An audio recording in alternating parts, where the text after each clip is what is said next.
7 under par at Shinnecock Hills. Take a second with that number. This course has broken every generation of professional golfers that ever walked it. Brutal rough, unpredictable winds, greens that punish the slightest mistake. 3 players in US Open history ever finished a full week here under par. 3. In over a century of attempts. Clark is already there.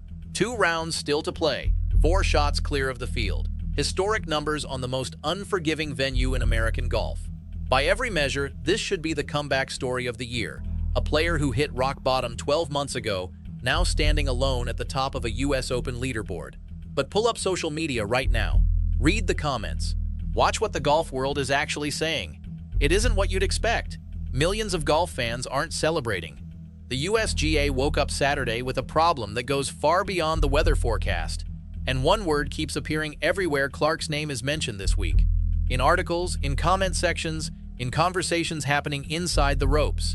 What that word is, why it keeps following this specific player, and what is actually happening at Shinnecock right now, that's exactly what this video is about. Personally, this feels like one of the most uncomfortable situations modern golf has produced, and I want to know if you agree. Drop your take in the comments. Subscribe if this is your kind of golf content. We follow the story all the way.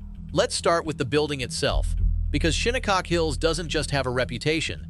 It has a history with the USGA that makes this week's controversy feel almost inevitable. Ask any serious golf fan what happened here in 2004 and 2018, and watch their expression change. Both times this course hosted the US Open, it ended the same way, with players visibly frustrated, fans furious, and the USGA standing in front of microphones trying to explain decisions that had already humiliated the tournament. In 2018, it got so bad that Phil Mickelson lost control on the 13th green and swatted a moving ball in pure frustration. 2-shot penalty, broadcast live. A moment so raw it became a symbol of exactly what this venue does when the governing body misjudges it. Shinnecock punishes every mistake, including the ones made in the setup room, which makes what happened this week so significant. Because before a single shot was struck in the 126th US Open, decisions were already being made about this course that serious golf observers are still trying to make sense of. Setup choices that changed the character of Shinnecock in ways this tournament has never seen before. Changes that didn't go unnoticed inside the ropes or outside them. Players noticed, caddies noticed. The numbers on that leaderboard by Friday evening told a story the USGA now has to answer for. A story that gets considerably more complicated when you look at exactly who is sitting at the top of it.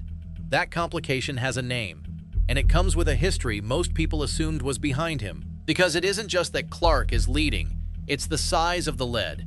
It's the specific scores he posted on a course that was never supposed to allow them.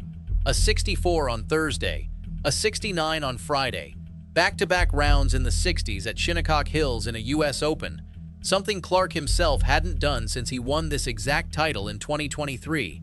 7 under par, the lowest 36-hole total in Shinnecock US Open history, ever. 4 shots clear of Xander Schauffele, 5 ahead of Colin Morikawa. The rest of the world's best players, men who have spent their careers preparing for exactly this kind of major championship test, are being left behind on a course that was supposed to be golf's ultimate equalizer. Only 10 players in the entire field are under par. Clark is 7 shots better than par. On Shinnecock, on a course where every generation of great players has been humbled, Clark is making it look like a practice round. And here is the detail that golf fans cannot stop talking about. Clark himself said after Friday's round that he didn't even have his best stuff. His exact words, "I really felt like I could be in double digits. The great thing is, I didn't feel like I had my best." 4 shots on the field, without his best game. At Shinnecock Hills, every time numbers like that appear next to Clark's name, the same conversation starts. The difference is this time, it's happening at the US Open. To understand why that conversation never goes away, you have to go back. Not just to this week, not just to this season. You have to go back to the moment the word "again" first attached itself to Wyndham Clark, and follow every step of the trail it left all the way to Shinnecock. It started at Bay Hill in 2024. During the Arnold Palmer Invitational, footage appeared that stopped golf fans mid-scroll. Clark was seen appearing to tap down grass behind his ball, a move that, if intentional, would constitute improving his lie and breaking the rules of golf. The clip spread fast. Golf Channel analyst Brandel Chambly didn't hold back. His words were direct. The ball clearly moved. He clearly didn't ground the club lightly. I think he should have been penalized. Clark was cleared. Officials reviewed the footage and found no violation. But the golf world had already formed an opinion, and golf fans, as any student of this sport knows, do not forget. 12 months later, same tournament, same venue. It happened again. At the 2025 Arnold Palmer Invitational, Clark appeared to take relief from a pitch mark on the third hole that didn't belong to his ball. The video was shared across every major golf account within hours. Comment sections filled with the same word, over and over. Cleared again, this time by ShotLink camera data, confirming the ball had landed in its original pitch mark. Clark addressed it directly. I wasn't trying to cheat by any means. 2 incidents, same tournament, back-to-back years, both cleared, both viral. Then came the 2025 PGA Championship, where Clark threw his driver into signage after a poor shot, a moment that raised questions not about the rules of the game, but about the conduct expected of a major champion. Then came Oakmont, the 2025 US Open, the moment that defined everything that followed. After a difficult week, Clark damaged lockers inside the historic Oakmont clubhouse. The club's response was swift and public, suspended from the property.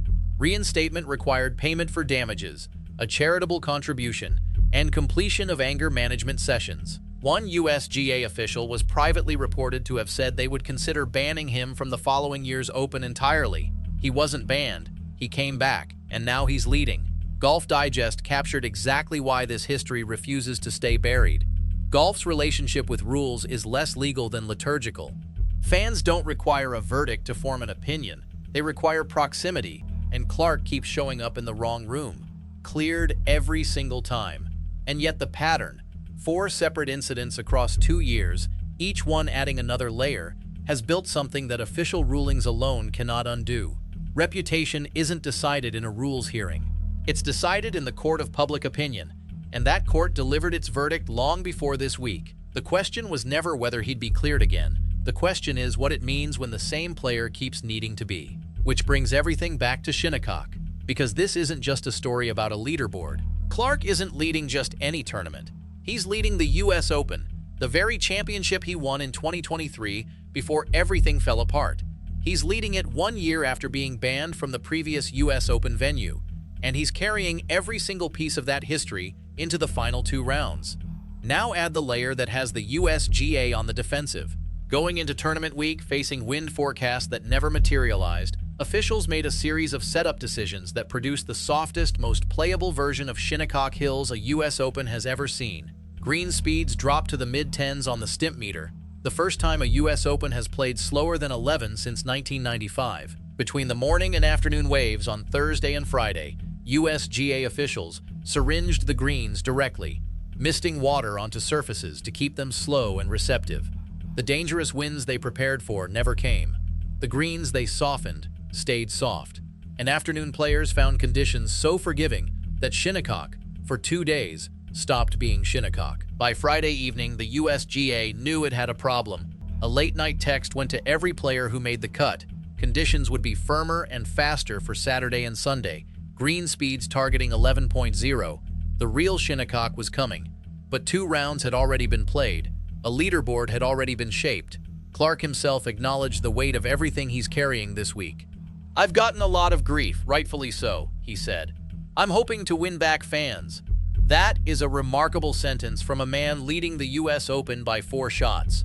Not talking about his game plan. Not talking about the back 9 at Shinnecock. Talking about winning back fans. Because the leaderboard isn't the whole story. The real battle Clark is fighting has nothing to do with Scheffler or Morikawa. It's a battle against a narrative 2 years in the making, one that followed him through viral videos, rules hearings, a driver thrown into signage, a locker room destroyed, and an anger management requirement, all the way to the top of a US Open leaderboard on a course the governing body is already defending itself over. 2 battles, 1 tournament. And millions of watching golf fans know exactly which one matters more to them. The tougher Shinnecock arrives Saturday. What it does to that 4-shot lead, and to everything built around it, is the only question left worth asking. Is this a genuine redemption story? A player who hit rock bottom, did the work, and earned every shot of that lead on merit? Or is golf's most controversial active player about to win the national championship on a softened course, while the governing body that protects the integrity of the game stays silent? The comments section on every major golf account already knows which side it's on. The loudest voices aren't discussing Clark's iron play. They're asking the same question they've been asking since Bay Hill 2024, just louder now, on a bigger stage, with everything on the line. That word. The one that keeps appearing everywhere his name is mentioned. The one that was in the comments before this video started and will still be there long after it ends. It doesn't go away with a ruling. It doesn't go away with a trophy. Some words, once attached, follow a player forever.